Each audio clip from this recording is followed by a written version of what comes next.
Hello, everyone. Welcome. I'm so excited to have our whole team here today. How are you guys? Fantastic. How are you?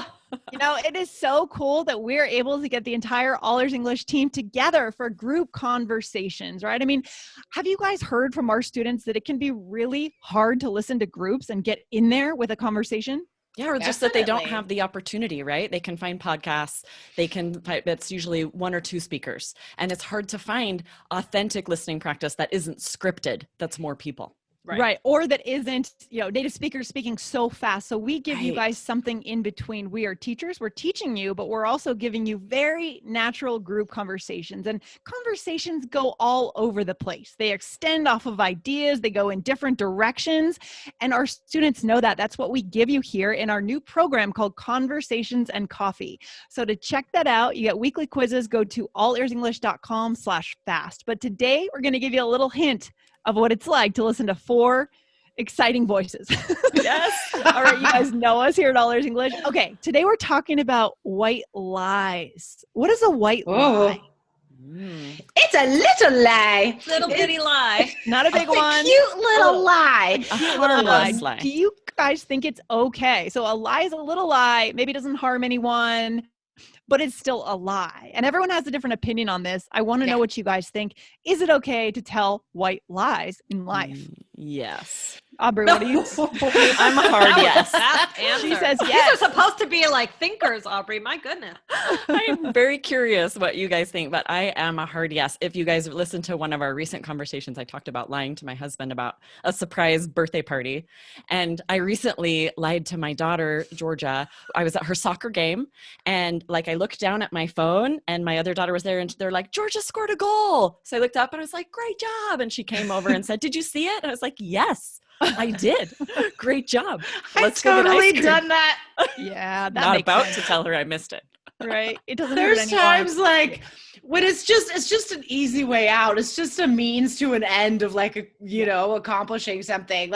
There's, maybe I'm trying to leave the house with James and we're supposed to be somewhere in 5 minutes or something. And this happens all the time.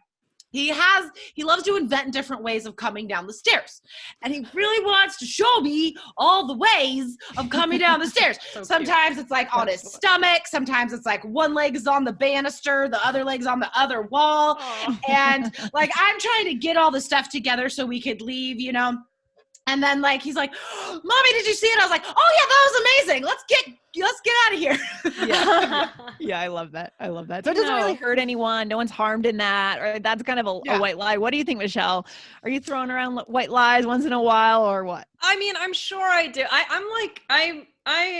In those situations, I think with kids, sometimes you especially have to, right?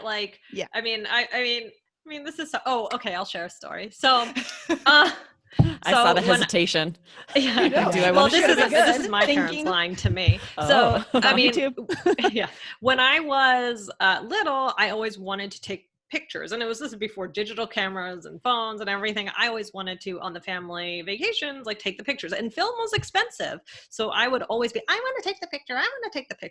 And my parents came up with a thing that I would ask them, do I press the big button or the little button? And the big button took the pictures and the little button was the zoom.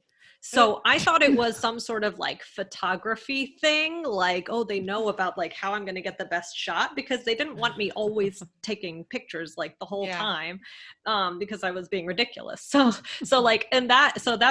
I don't mind when I hear that story. Interesting. And sometimes I'll be with my son, oh, there's a doggy.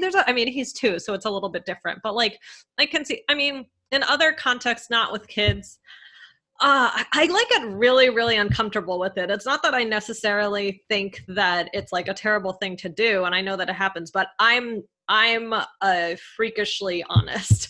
And my husband always says that, I have a hard time telling a little lie. I'm not very good at it. I'm not good at it, and I have a lot of guilt after. I'm a terrible liar. I can't hide anything on this face.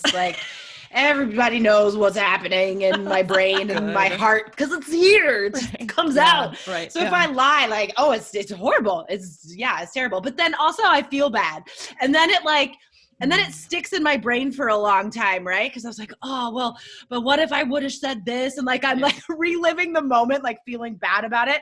I'm a great Lindsay, liar. What do you think? Like, friends, partners, like, is there a difference in the I think with your partner, like you can always know when someone is lying just because you know them well, right? You just know. So I think you kind of have to be honest with a partner, obviously, most of the time, hopefully. But I think when it comes to protecting people's feelings, sometimes, like if people like questions about hair and how they look, like I think sometimes it's okay, maybe to support be positive. them a little more, right? Because like, who am I to judge how they look, right? You know, when you can help them, if they have something in their teeth, okay, help them, right? Oh, I always tell people if they have something in their teeth, even strangers. Don't you hate it when you get home and you realize there's a thing there? Yeah. I just think, I don't know. I don't think it's that simple. Like, I think we can think about our relationship to the person, how they might feel, and maybe it's not always the right thing to say 100% the exact truth. I see a little bit more shades of nuance, gray.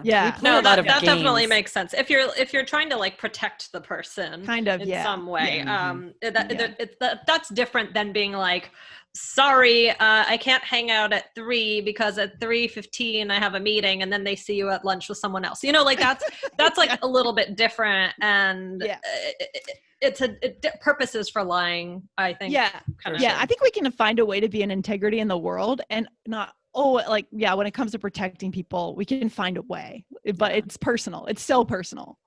I want someone to tell me if something doesn't look good, though. Like if I'm asking my friends, like, oh, what about, should I wear this or but whatever? What if it's something they can't control? Like, what if it's like I don't know, like just what's going on? I don't know, like a look or.